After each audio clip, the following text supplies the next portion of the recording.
This is Invisible Inc., the podcast for under-resourced women entrepreneurs, and I'm your host, Shubha Chakravarti, founder of Achieve. Join me as I talk to women entrepreneurs about the nuts and bolts of their journeys and to experts who will give you insights that are hard to find anywhere else. Let's jump in. What do you do when your cherished startup idea vaporizes right before launch? The world shuts down and you just had a baby. How do you deal with the hand you've been dealt and still make it work as a business? What do you need to know and how do you need to adapt in the midst of a maelstrom of change and uncertainty? In this episode, Disha Gulati, co-founder and CEO of Here Market, talks about how she turned her entire startup on a dime when the pandemic destroyed their original business model, how she learned to find an attractive new market by turning disaster into opportunity, how she uses data to constantly find her way and increase the value of her offerings to her customers, and much more. Now, here's Disha.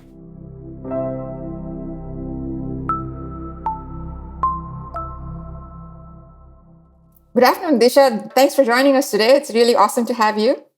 It's my pleasure. Thank you for having me on. So you've had a pretty interesting journey from corporate America down to entrepreneurship. What brought you to where you are today? I feel like I've tried a little bit of everything. So I started my career in consulting. I spent over 10 years as a management consultant working for Deloitte and was at an inflection point being a career consultant. Was headhunted by a company called Mondelez International, which is one of the largest snacking companies in the world. And they operate in 80 countries.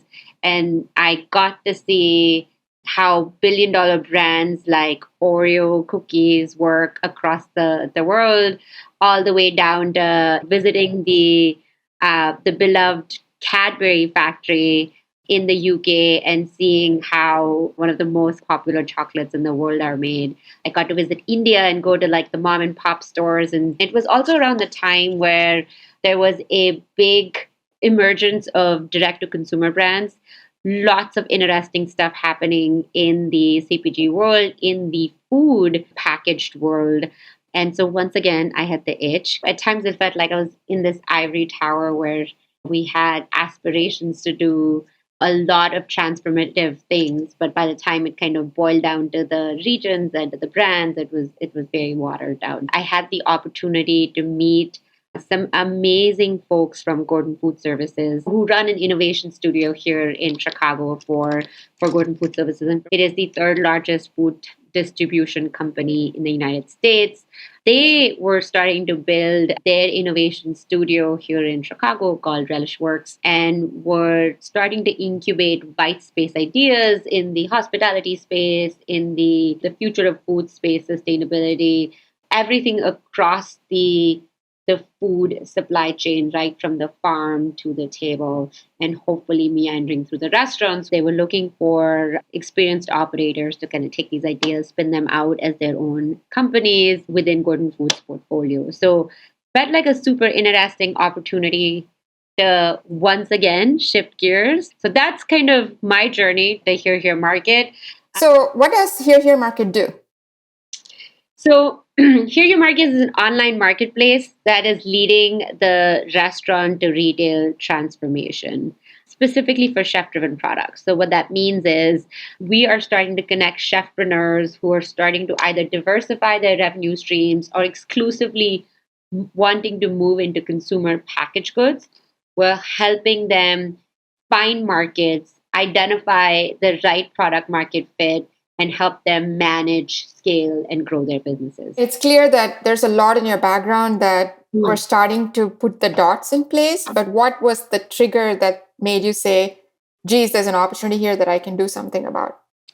Yeah, so interestingly enough, it wasn't something that came out of market research. It actually came out of necessity. When I first started as an entrepreneur in residence with Gordon Food Services, we were working on a very different business concept. And this was late 2019. We were hoping to build a platform that would help restaurants with their group dining needs. So everything from discovering the right restaurant for your group dining needs. So, which could be totally different if you are trying to host a corporate dinner versus a fun girls' night out versus I don't know, your dad's retirement party. Like the vibe is different, the budget is different, it needs to be family friendly or not, right? So discovering the right kind of restaurant is hard. Making reservations for a large party is certainly something that still is very analog. So it's hard to do it online. They still make you call the restaurant and play phone tag with the events team, whatnot. And then in many instances, kind of splitting the check leaves a bad aftertaste in your mind. So we were trying to optimize this entire vertical value chain between discovery, reservations, and the payment. We built and launched a MVP platform in February of 2020. And then we all know what happened in March of 2020. I kid you not, but group dining became illegal across the country. I mean, I never thought I would say those words, but here we were. I think it was March 15th when in Chicago, Mayor Lightfoot said, okay, starting tomorrow, restaurants are to go only, and you cannot congregate more than 4 people, 2 people. I forget what it was, and the team was just like, what are we supposed to do? This is our entire thesis. And oh, by the way, it was March 15th, so I was 35 days postpartum. So I was actually on my maternity leave when all of this was going down. And so the team gives me a call and they're like, what do you want us to do while we wait for the restaurants to open back up? Nobody knew how the next year would unfold. So we were in a holding pattern for a little bit of time. But we said, you know what? We have the resources, we have the capability, we have the team. Why don't we just help our partners, our restaurant partners, in any way we can? A lot of restaurants started to diversify their revenue streams. One of the paths that they took was to enter the consumer packaged goods industries. Here in Chicago, a lot of restaurants started to can their most popular sauces or sell their seasoning blends or sell their jams or preserves or shelf stable pasta, whatever the case may be. People got really creative. And what was really cool was a lot of these, we call them culinary creators, but a lot of these chefs, restaurant operators already had a built-in audience, right? They already had a fan base that they could start their journey with, get feedback, things like that.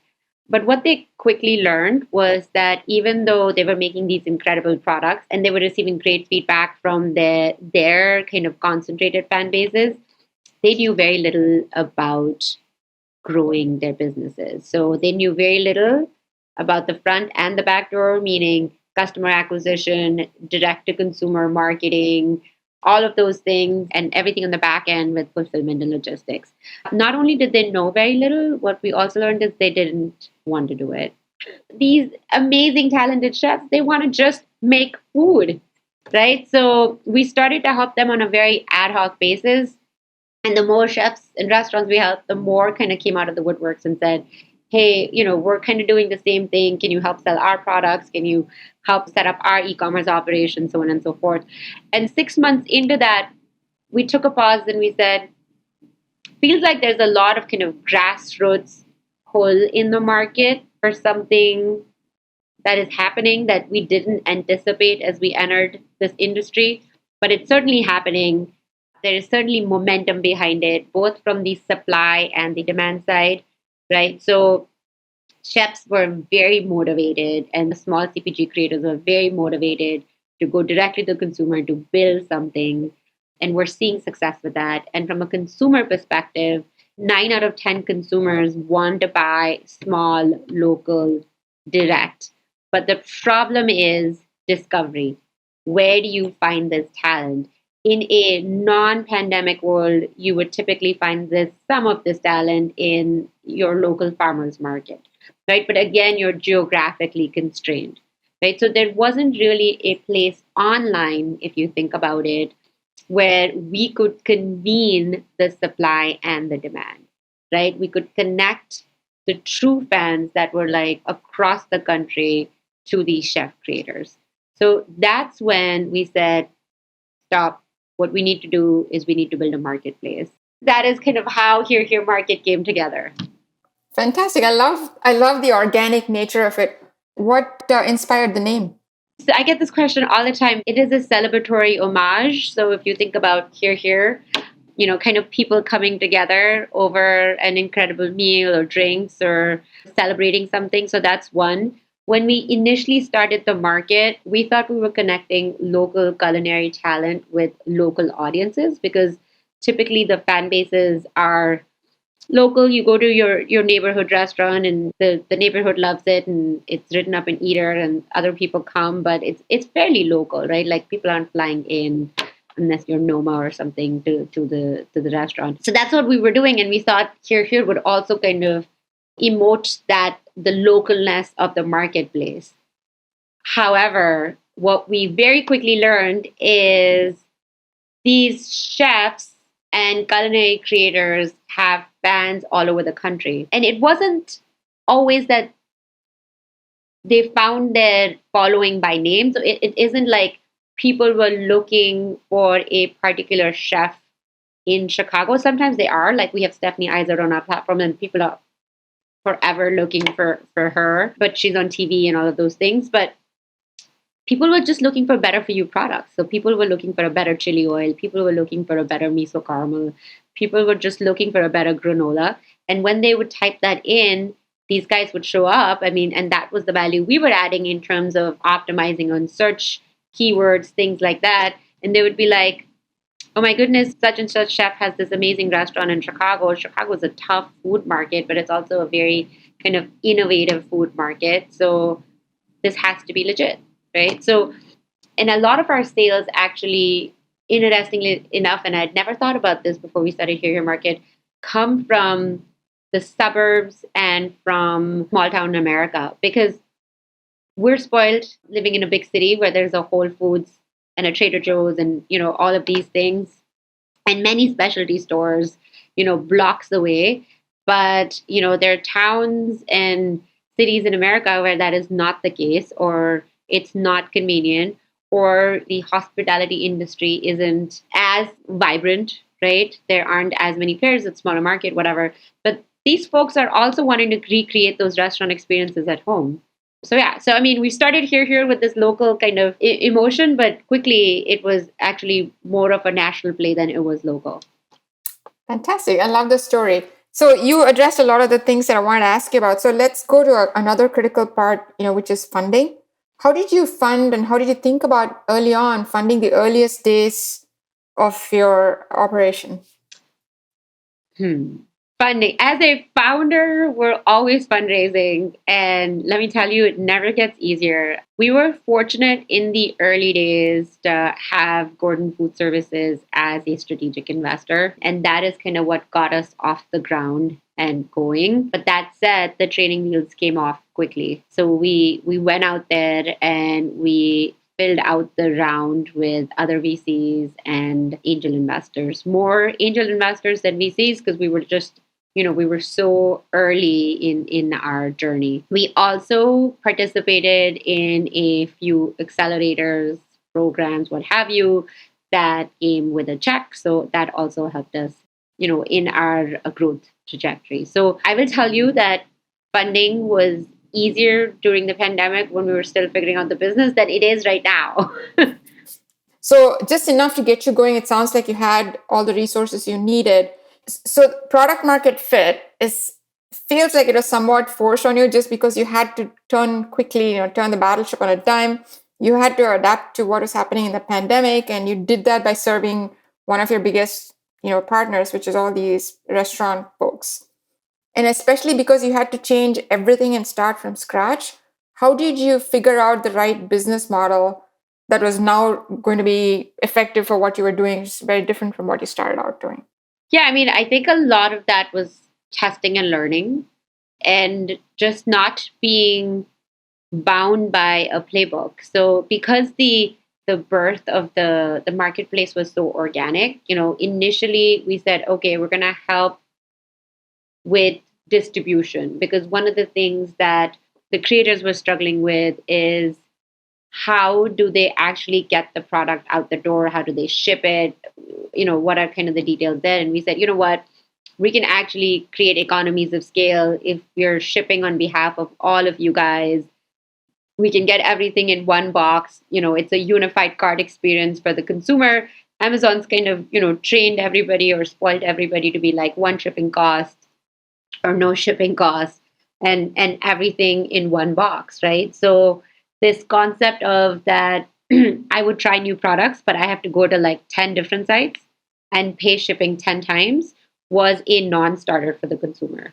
Right. And that typically, Shiva, also in e-commerce is one of the bigger reasons why carts are abandoned. It's the shipping cost, right? So that was the first thing we tried to solve for. And on the flip side, for the creator, I mean, the creator's working in their kitchens. The creator, has this whole other kind of business that they're focused on, which is very day to day, right? Running a restaurant. So they didn't want to run out of the kitchen 3 times a week, go to a UPS store and, send out their order. So that's kind of where we started. And it's interesting. Nick and I, my co-founder and I always talk about this in that, we didn't think we were getting into a warehousing and a fulfillment business, but here we were. And we literally learned on the job. Initially, when we started, we were ordering boxes on Amazon. And then we were like, this doesn't feel right. There has to be kind of a better setup, a cheaper setup than ordering boxes on Amazon. So slowly we kind of learned, we tested, we said, what else do we need? How do we set up this warehouse? What can we build that doesn't necessarily need to scale, but we can test with? So that was the first kind of problem that we alleviated for our creator. The next thing they wanted our help with was attracting the right consumer and helping convert their traffic into sales, right? So because they have an online presence and, they're all micro or, fairly established influencers in their own right, they could bring the audience to their social media platforms. But then the question was, how do you take it from there to a transaction? And then how do you actually get them to convert on the transaction? So that was the next thing we focused on. And how did you crack that? Again, I mean, everything is testing and learning and taking baby steps, right? I come from a data and analytics background. We started with how much traffic is coming to the site, what is right for our stage of the business with as many creators we had, as many products we had. Once the traffic was on the site, what percentage of that traffic was actually converting? Was that the right percentage of traffic that was converting? And if the percentage was low, was it low across all of our creators? Was it low for some of our creators? Did the quality of traffic differ in terms of, sales for certain creators versus other creators? And the answer is yes. Like these were all levers that we had to pull. And it's like an onion. You slowly have to kind of peel and be like, okay, what is this layer telling me? It's telling me that I can get the traffic to the site, but I'm having a hard time converting it. I'm converting the traffic, but it's not for the right creator. Or I can incentivize the consumer to make the first purchase, but they're not coming back, right? So these were things that we were starting to, unravel. And, some things that we specifically focused on, for example, was the repurchase rate. If we brought the right consumer to the platform who was a foodie, who followed at least one creator or knew of at least one creator, one restaurant, they would come back and make another purchase. Right. So that's kind of what we focused on. And I think we did a fairly decent job because the repurchase rate on the marketplace today is 1.8, meaning 80% of our consumers who've made a purchase in the last 12 months come back and make another purchase. Right. So that's a metric we truly focused on. And you can't really have that metric for like every single, user that comes to the site. So you have to identify who your segment is. What we also learned is when a consumer follows a creator and comes to the site, they're more loyal and tend to have a bigger basket size or a bigger transaction set than somebody that saw an ad for Here Market. There's a lot of stuff there to peel back. So let's unpack it one at a time. First is the business model, right? So clearly you're a marketplace and you had a couple different choices.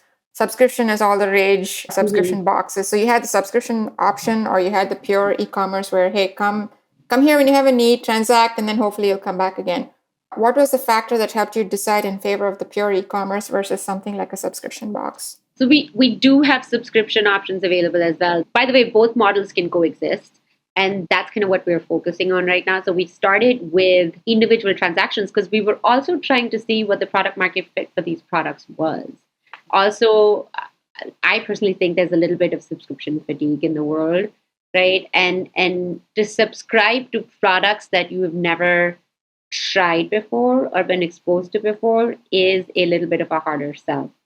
And again, Shiva, food is so tactile. Like, for example, one of the things that we've learned is when we do pop-ups and, customers come to our pop-up and talk to our creators and buy their products, they have a higher repurchase rate and more of a loyalty with the platform because they've tried it and they've met the creator. They understand the story. They know what they're getting into again, which is harder to do when you're a digital first platform, right? So we wanted to start on the transaction side. And this is the thing, like we're a marketplace, but what sets us apart is that we're not just kind of, the doors are open. As a creator, you come in, you set up your digital storefront and off you go. We work very closely with our creators to say, hey, this is how you're performing within your category.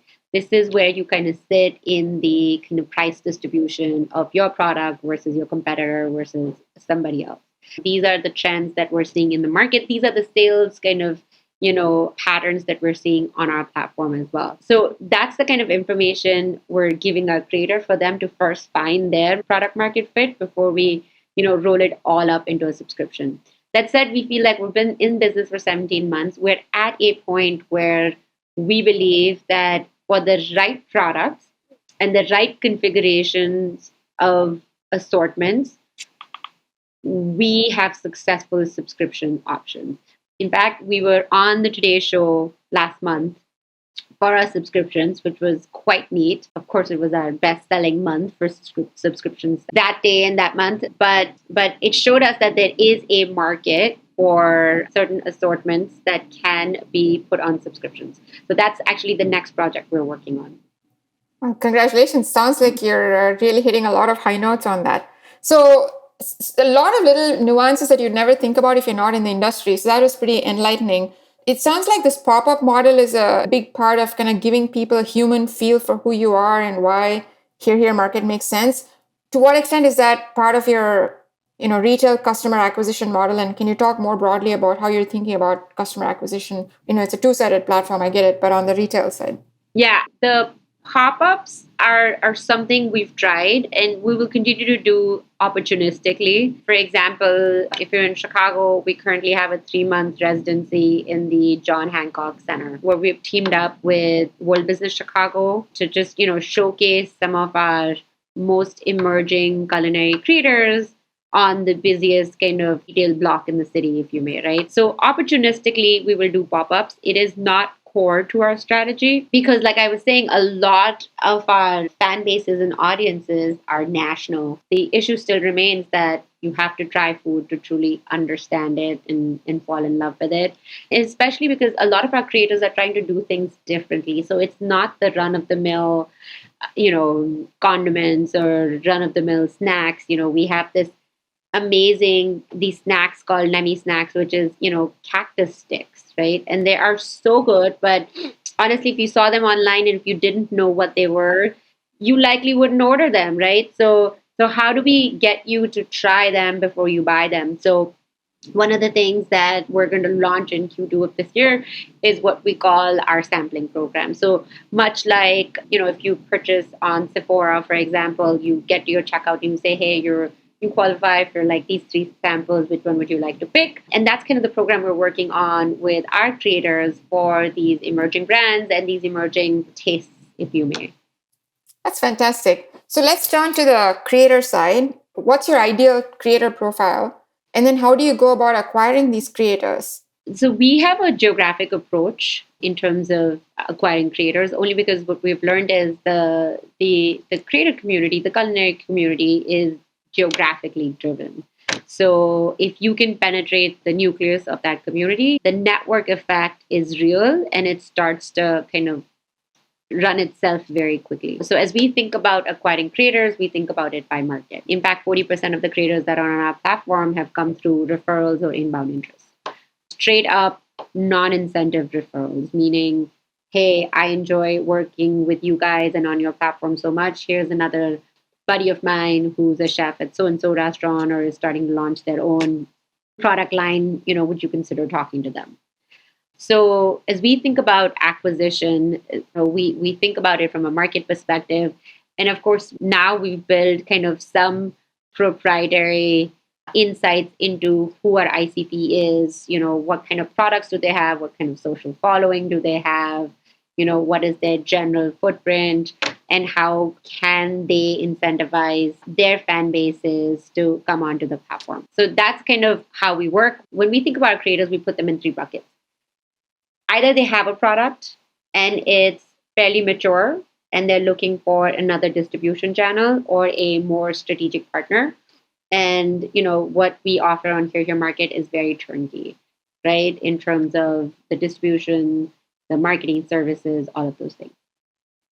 The second group is folks who have a product but haven't found their product market fit yet, right? So, the world pushed them to like can their favorite or their most popular salsa.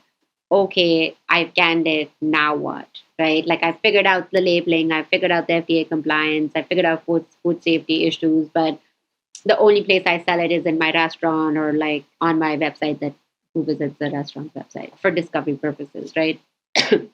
So where do I go from here? So helping them figure out how to commercialize their product, right, is the second category of creators we work with. And we have a set of services that we provide for them. And then the third category is complete white space. So we will have, in fact, we're working with a couple of chefs here in Chicago right now who are like, I get it. I have to diversify into products. It is the most natural thing for me to do as a restaurant operator or a hospitality group. And I think I can make these 10 products. Where do I start? Which one should I make? Kind of lead me through this entire journey. And so we have, of course, a separate set of more involved services that we offer to these creators where we help them even thinking through what is the first, second, and third product they should be launching and why that is the case. What is the search volume? What are the sales trends or patterns for the last year telling us? What's trending in terms of ingredients, so on and so forth. No two creators are the same, but we can largely kind of categorize them in one of these three categories. I think to me, the main things that stood out were, number one is you're taking a very strategic approach to how you're selecting and nurturing and bringing out these individual creators. That was kind of like the first big insight I took away. And it's a very data-driven as well as a strategic exercise so that you're very intentional and conscious. The second takeaway was just how you segmented these creators in the sense of, A, what value are you bringing to the table? And then secondly, how do you then support them in the way that makes most sense for you, as well as the highest value added for them? So that was very instructive. So all of this is a very complicated operation, even operationally, leave alone logistically, which is we've talked about. How did you figure out the economics? Obviously, you don't want to go into the proprietary stuff, but can you walk me through the thought process and the strategy behind how you figured out how to make the economics work? Honestly, it's not rocket science. The traditional go-to-market for CPG products is into like stores, is through a distributor-based model. So typically a CPG brand will sell to a distributor at 40% discounts, and then they tack on additional fees for slotting, for promotions, and if it's expired, they return the product to you. It is a very cost-prohibitive exercise, and there are no guarantees that you can actually get into the bigger stores. And even if you get into the bigger stores, there's no guarantee that you stay there, right? And the upfront investment that is needed to make your way there is large and sometimes unattainable for these creators. Actually, many times unattainable. Like, it's not like these small brands want to remain, some small brands want to remain small by choice, but many want to grow, but it's hard to grow through that traditional model. So kind of our economics just made sense for the creator as well as us, right? On the marketplace, they get to set their price. So if they want to, set a price that takes into account our commission, they're welcome to do so. If they want to set a price that is competitive with others in their category and somehow work in the commission in their margins, they're free to do so as well. We never pressure them to be like, your price needs to be A, B, or C. We can guide them, we can direct them, we can tell them what's happening in the market. At the end of the day, they're free to put, kind of list their products at whatever price they like. So we've actually had no one ever leave the platform. I would say decide not to be on the platform because of the commission that we charge. Do you also provide, so a lot of these chefs, and perhaps this applies to other artisanal creators as well, is they're not business people fundamentally. They are creators, they are experts, they're craftsmen or craftspeople. To what extent do you offer support in terms of thinking about things with a business lens and saying, here's how you think about price? I mean, if they run restaurants, so clearly they run businesses, but it's a different business than CPG. To what extent are you finding that you need to help them, and how do you actually help them maximize their own economics? To the extent they want to be helped, right? Some are pretty steadfast in their beliefs and their pricing models, and where they want to sit in that category, meaning they want to sit at the top of that category. So your chili oil is the most expensive chili oil. We will say that to them, and it's not moving, or it's hard to put the most expensive chili oil in a basket because then the collective cost of the basket is really inflated and the basket doesn't sell well, right? So we will bring these data points back to them, but at the end of the day, it's for them to decide. And honestly, it is a balance, right? If the creator can tap into a fan base, into an audience base that is willing to pay that premium because the ingredients are, premium ingredients, or the chef has national fame, right, or recognition, and he thinks he can charge those prices, more power to you, right? So to the extent they want to be helped, we will provide, some of our kind of insights are built in, but we're also working on a service which will help our creators set the price or evaluate where they stand within their category.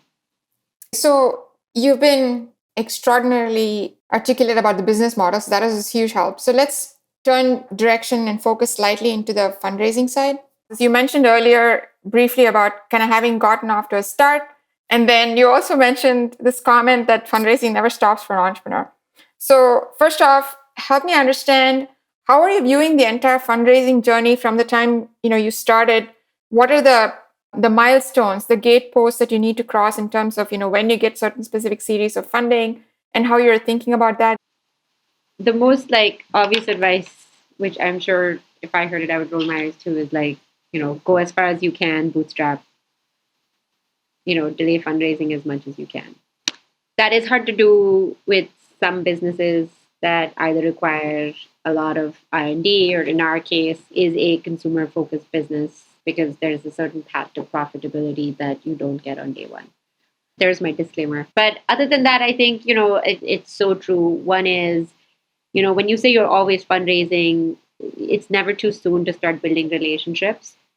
It might be too soon sometimes, in my experience, to pitch your business for fundraising. So you have to get smart about, who you're pitching to at what stage of the business, because sometimes you just get kind of one shot at that fund or at that relationship or that person. I mean, of course, in the earlier days, I would start with friends and family and angel to the extent you can. I would also say, it's not uncommon to have your pre-seed rounds made up of investments from accelerators and incubators. I wouldn't do too many of them. And,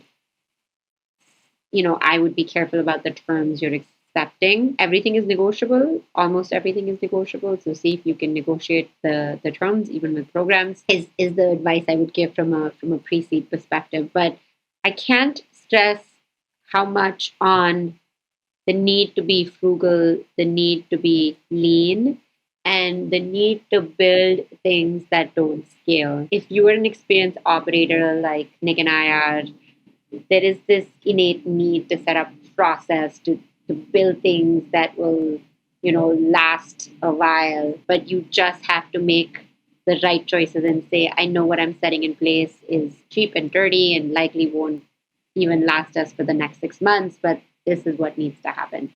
And sometimes you're moving fast and you're like, just throw money at the problem and then we'll figure it out. And sometimes you do that, but you have to create the right balance. So the need to always have an eye on your runway is so important, because it creeps up on you. So I would say start building the relationships. And if you're a founder who doesn't have many VC relationships at the beginning of your journey, then, even if you're like, hey, I'm just working on this deck, what is the need? And what am I going to say to this angel or this VC?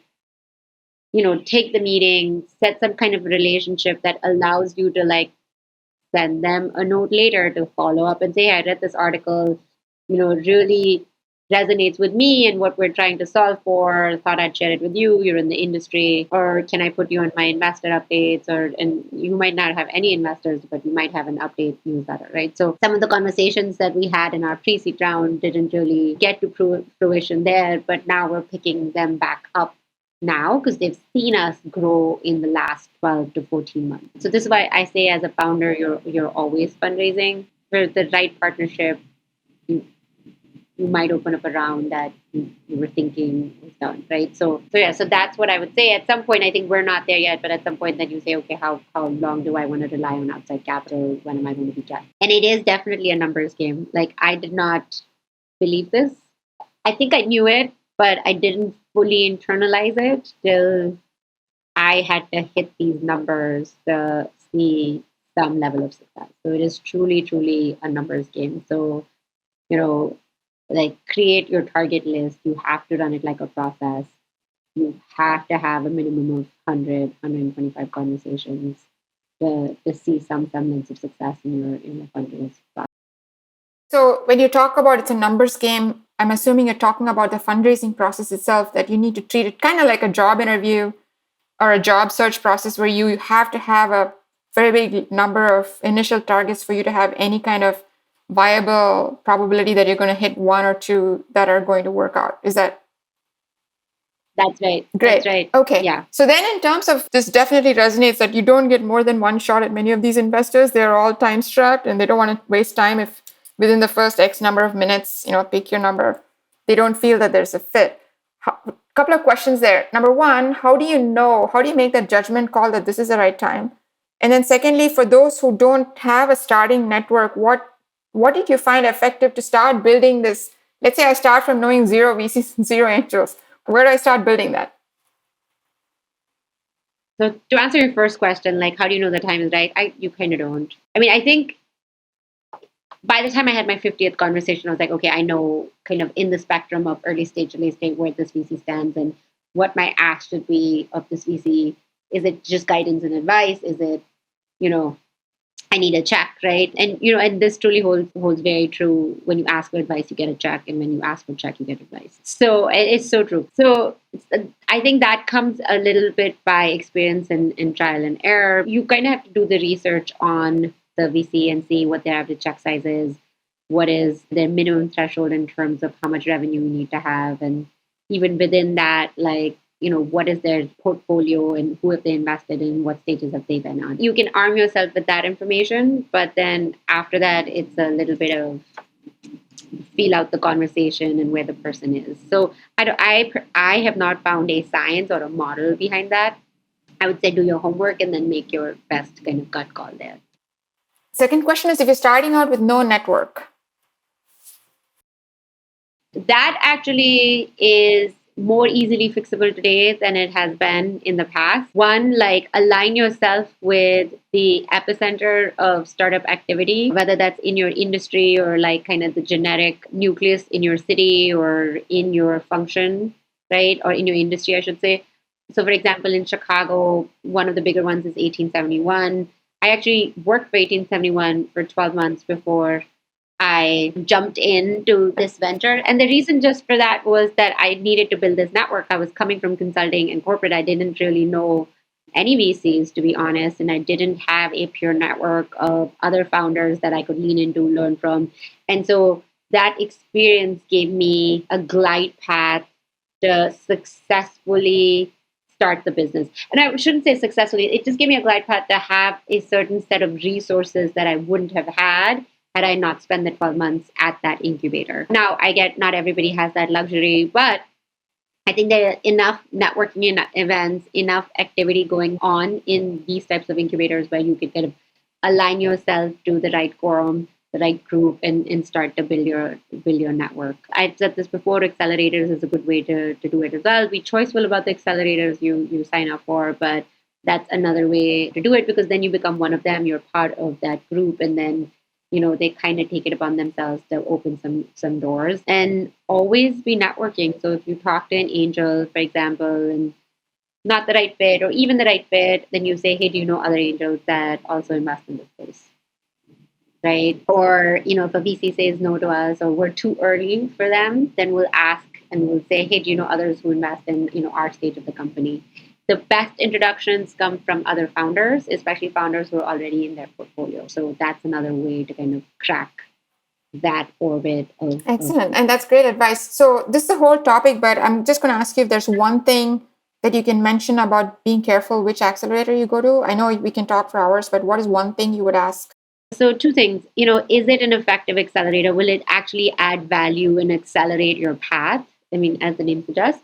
And for that, I would actually talk to prior portfolio companies.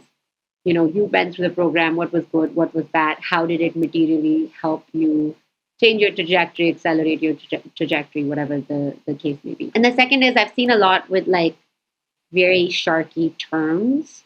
So that's the other thing. And it really depends on what stage you're in. It might be okay for you. It might not be, depending on how much money you've already taken in and things like that. So to the extent you can negotiate, I would negotiate, and I would be very careful about the term. I was going to say there are also accelerators out there that you can pay to be a part of. Like as a founder, I have not found that to be appealing, but that would be my. You bring up a very good point, which is, you mentioned these terms, and being able to, first of all, understand what you're giving and what you're getting is a big part. And then secondly, being able to negotiate effectively what that exchange looks like is an even more important part. So first question on that, how did you get familiar with all the ins and outs and the terms and the cap table and, the term sheet and all that stuff? What advice would you give, or what tips would you give to other founders who may not be as conversant? Yeah, I would say get yourself a good lawyer so that they can truly break down what the terms mean and how they would impact you, not today, but 12 months from now, 14 months from now, how they impact you at your next fundraise milestone, right? So definitely get yourself a good lawyer.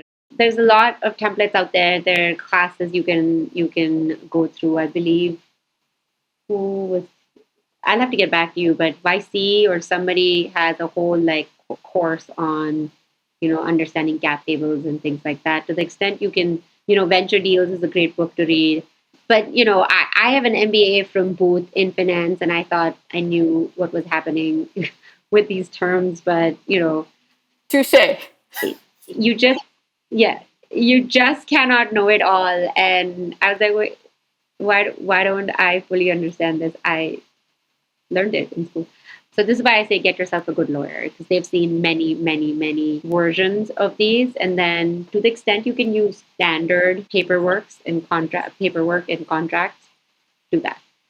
So don't make it extra nuanced. So it sounds like, at least from negotiating your terms, a lot of that pressure gets taken off once you delegate it to the lawyers, because they'll take care of making sure that you don't get basically taken to the cleaners on. Yeah, I mean, you don't delegate it. What they do is they explain to you if, this term materializes, this is what will happen, or this is what will happen. Is the outcome acceptable to you or not? And it's always gray. It's, you're like, okay, am I willing to take this outcome, even if there's a 10% chance of this outcome happening, right? So at the end of the day, you have to make those calls, but at least they can break it down in plain English and explain to you what you're Which is fair. And here's my question to you. I don't know if you can opine on it or not. So let's say they give you the choices and you're like, okay, I can make an objective assessment and say this is better than this other outcome. One part that I'm having a problem understanding is there are certain terms that are offered, this is where some of the biases come in. So how do you figure out what's happening, which is norm for the industry? Had there been no bias in question or no deviation from the norm, for lack of a better word, versus something that you're given as, a set of terms that perhaps are not as equitable as they might have been otherwise? Is the lawyer any help in that? Yeah, I mean, the lawyer will tell you what they're seeing in the market. If you get yourself a good lawyer, and by good, I don't mean like they have to come from a fancy firm, just somebody who's steeped in the startup world and has seen enough term sheets or safe notes or things like that. At the early stage, I think it's pretty standard, the terms. So folks can easily kind of point out if there is something that's non-standard or untraditional, or if someone's trying to sneak something in for various reasons, whether you're like a naive founder or, whether biases come from, it can come from your experience, it can come from your pedigree, it can come from your gender, from anything, as you know. Right. So I think at the early stage it's easy to kind of smell that out. The later it gets, it's a little harder, to be honest. Like, the valuations folks were getting 12 months ago for companies our size are not the valuations they're getting today. Is that bias? Is that macroeconomic conditions? Is that, it's hard to tell. I think it's a combination of both. Maybe I'm a female founder, right? And a first time founder. So it's hard to tell. This is why I say you've got to get yourself, so a lawyer for sure, but also advisors, right? So we have a set of advisors that we always go back to when we're doing a raise, right? And we'll be like, does this sound right? And, in our case, we have code food services, for example, in our court. So we always go back to their CVC arm and we're like, does this paper sound right? We go back to our lawyers. We're also a part of an accelerator that Morgan Stanley runs. So we're like so fortunate to have that kind of, brain power and think tank behind us to give us, some very candid answers. But, whatever kind of your board of directors is or board of advisors is for this type of stuff, build it and get feedback from people before you spend anything. Because sometimes I get it, like the need and desperation for money is high. But, don't sign up for something where you give away most of your company. What is the point of you kind of putting in your blood, sweat, and tears? Right. And then one last question, or at least one more question on the fundraising and the pitching itself. There's some research, there's some of it's been called into question about the preventive versus the promotional tilt in the type of questions that founders get asked. What was your experience talking to any kind of investors? Yeah, lots of preventive questions, I would say. So I am a female founder and my co-founder is also diverse. So he comes from the LGBTQ community, and many times we've felt like, the questions we get or the resistance we get is not the same resistance a serial entrepreneur or, say, a white man would get. And we see it and it's true and it's real. And, you kind of just have to fight through it. And I think we're getting better at it. Yeah, but it exists. This is why less than 2% of funding goes to female founders every year, right? I mean, and that number hasn't moved in, I don't know, the last 5 years since I've been tracking. One other quick question on that, and then we'll move on real quick to some of the more personal, softer issues. So there's this whole question around financial projections, models, and all of that stuff. You come from a very data-driven, financy type of background. So I'm assuming that you're pretty comfortable with it. So what I will ask you is, in what way have you found it most effective to use the financial models that you have developed? And how do you leverage them strategically, both in your fundraising and pitching, as well as potentially to set strategy and manage your own business? It's essential for any business to have financial models, both from higher level, like this is what the 3-year plan looks like, and all the way down to like a monthly, this is what my marketing plan needs to do, and these are what the drivers are, and this is what my spend looks like, right? So, I mean, you kind of have to run your business by those models. Otherwise, it's very easy for the train to get off the track. So this is all science, right? But the art is presenting the right model to the right audience for the right reason. So what is the model and what is the financial information you give to a VC that is still having initial conversations with you versus they're moving into due diligence and they're, wanting to look under the covers versus, somebody who you are, taking the investment check from, right? So there are different complexities and different granularity of models that you need to have for those. And honestly, you don't have to recreate the wheel. Like I kind of started from a blank page, but I had enough templates and enough reference models to take into account. Again, because at the end of the day, we're marketplace and we're e-commerce business. There are many out there. You can take inspiration. And then the other thing is running your business on a monthly basis, even a weekly basis. We do our check-ins weekly. 5 metrics and projections gives your team some teeth. Like, otherwise, what are they moving towards? Just doing better. And so how do you kind of, quantify what better looks like? So if we didn't have it, I think they would feel really lost as well in terms of like, what is it that they need to get to in the next quarter, next year, or things like that. So of course, it makes sense for us to have it from a general health of the business, but it also helps with, kind of moving the business forward in terms of giving people North Star. As you go deeper into the conversation, is there a general rule of thumb in terms of what's appropriate to share at what point in the conversation? I don't know. Again, I don't know if there's like a rule out there, but earlier on, when we have the initial conversations, it's like a slide, right, that highlights some of the key numbers and the traction we've had and, what we're aspiring to do in the next 2 years. Once they start to look under the covers, there's a high level model you can provide. Some say it needs to be hard coded. Some say, you can give them some assumptions to play with. This is where you have to use your founder spidey senses to be like, okay, this VC is really serious and let's just get to it and, give them the model. And especially if you're like really confident in the model, you're like, here you go, play with it.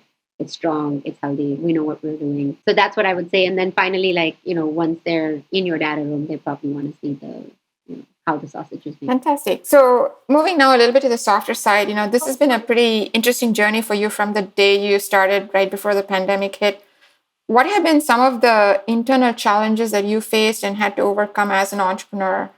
And what did you find helpful in keeping you afloat and keeping you motivated and energized?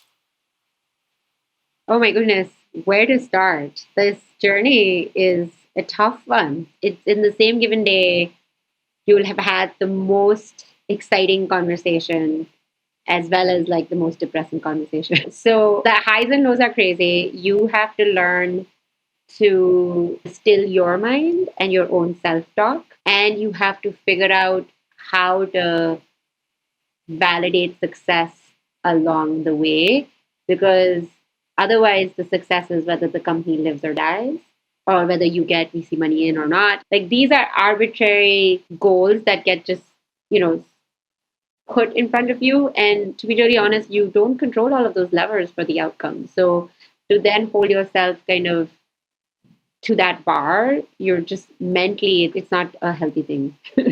You're going to always be in a very dark place. So what are those internal validation methods?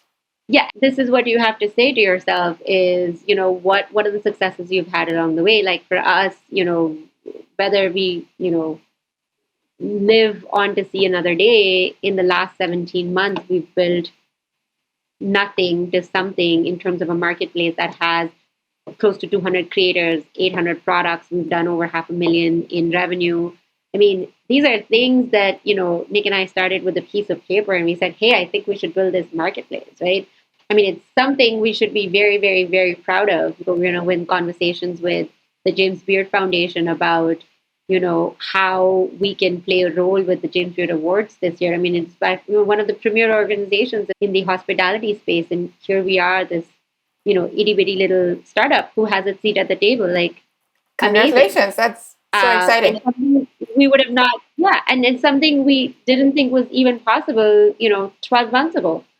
So, I mean, I think you have to remind yourself, your validation has to come from within as opposed to the externally. Is, I think, one of the biggest kind of changes I've had to make in the way I think about it, and especially in this world of entrepreneurship. Like, there are a lot of smoking mirrors, like a lot of fake it till you make it. So if you go on to like LinkedIn or social media and it's like, oh, I did this and I closed this and I was here and this happened, and you have to like kind of stay straight to your course and be like, good for them. I'm sure that's helping them get places or not get places. Because how many times, Shubha, have you like seen somebody go, oh my goodness, we were on CNBC yesterday and then 2 weeks later we shut down the company, right? So you have to kind of adjust your emotions as it comes to like how other founders in your cohort are doing, or how other companies are doing, and how they closed around or didn't close around. Maybe they closed around, but like the terms were horrific. Like, what is the point? The biggest lesson that I've had is, how do you internally keep yourself motivated? And, when I have rough days or down days, I think about two things. One is, would I rather be doing something else than this? And the answer is, I'd always be doing this than whatever I was doing before, because this is way more fun. And this is what I wanted to do. I wanted to start something. I wanted to experience that. And the outcome of this experience is not just a black and white L versus W. Like, the outcome of this experience is everything I've learned along the way. How to become a better operator, a better person, honestly, a more empathetic, humble person than I was before. So you have to kind of remember that. Let me come back to my second thing because I just remembered it, which was to have the right support structure around you.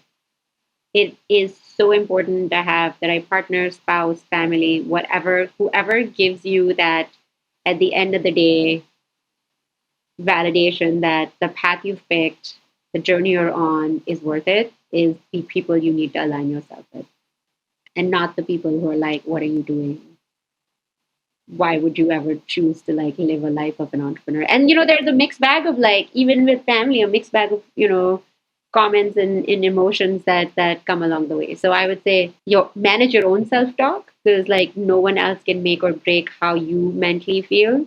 And especially as the leader or the founder of a company, it's very important for your attitude to be right, because whatever is reflected on your face is reflected on the team. And we're a small team, so you can't really hide. And the second is when you go home at night, you need to have the right support. Perfect. What have been some of the highlight moments that made you light up and say, this is exactly why I'm here. This is exactly why I'm doing what I'm doing? The James Beard partnership is fantastic. The fact that we were on the Today Show, that's like national. Like I had people calling me who I haven't spoken to in years and be like, oh my goodness, I saw Here Market on the Today Show, and that was a win for us. Late last year, we made it into the Morgan Stanley Accelerator program, which is very, very competitive. They take 5 out of 2,500 companies that apply each year.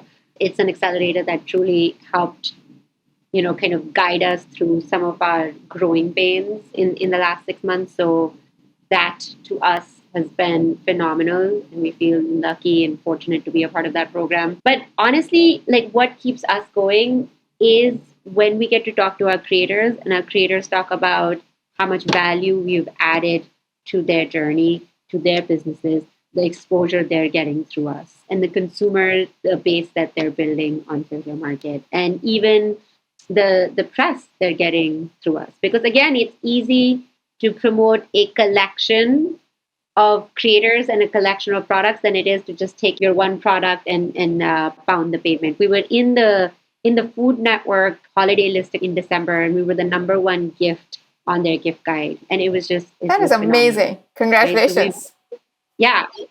Thank you. We've had a lot of highlights, but what makes us is our creators.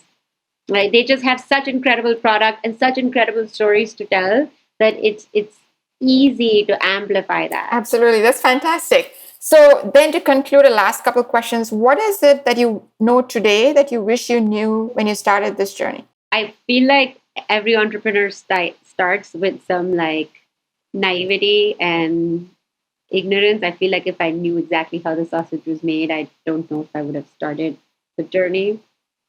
Just knowing what the lift is. But I mean, now that we're on the journey, it's totally worth it. And I'm so glad to have done it. What would I have done differently? I don't know if there is anything I would say I would have done differently, because even the things that we didn't do right, even the mistakes that we made, it was, it's a test and learn process, right? So I don't know if I could have built a startup with like 0 errors, right? So the only thing I would say is that, when you're a small team, the people really matter. So, and we've been lucky to have a great team, and I've been lucky that, Nick and I we work together, we gel well together, but, be very choiceful about the people that you choose to take on the ride with you, because that too could be a mental and financial drain, honestly. Fantastic. And then anything additional that you tell other entrepreneurs who are just starting out? I would say, the struggle is real, but honestly, I don't think I've done anything more fulfilling than what I've done. I've worked for 20 years of my life, and I've not done anything more fulfilling than what I've done in the last 17 months. So if you have the opportunity and the circumstances are right, take the leap.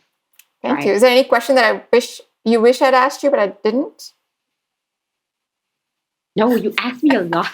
I've been accused of that before, but let me tell you that this has been an amazing conversation. Thank you for being candid. Thank you for being thoughtful and very, very helpful in terms of the experiences you shared, the perspectives you offered, lots of guidance and lots of value. So thank you so much. And we'll be really excited to see all the heights that you and Here Market reach. Thank you so much. Thank you for having me on, Shubha. This is such an amazing platform, and I'm appreciative for everything you're doing with spreading the word around financial wellness and access to funding and capital for founders, and especially female founders, because again, like, we got to do something to change. I agree with you, and you're the stars that make it possible, so thanks for that. My conversation with Disha was fascinating because it deals with something we all know and love, food. But the layers and nuances of making something as simple as connecting our unique tastes with new creations we love are so vast. There were many light bulbs here for me, but here are 10 that I noted. 1. Be grounded enough in your domain that you know it inside out, but not so grounded in your idea that you can't change course when needed. 2. That old saw is true. You can't get very far by doing what you can, where you are, with what you have, even in the midst of shattering change. 3. Read the ways your market is behaving through the lens of your capabilities to find new opportunities. 4. In the beginning, it is much smarter to do things that don't scale and maybe even treat your business model as disposable. 5. Back your observations and instincts with hard data. If they both don't tell the same story, you haven't found your story yet. 6. To find your competitive advantages, understand how your consumers and customers behave at the micro and nano level. That's your chance to beat the Amazons of the world. 7.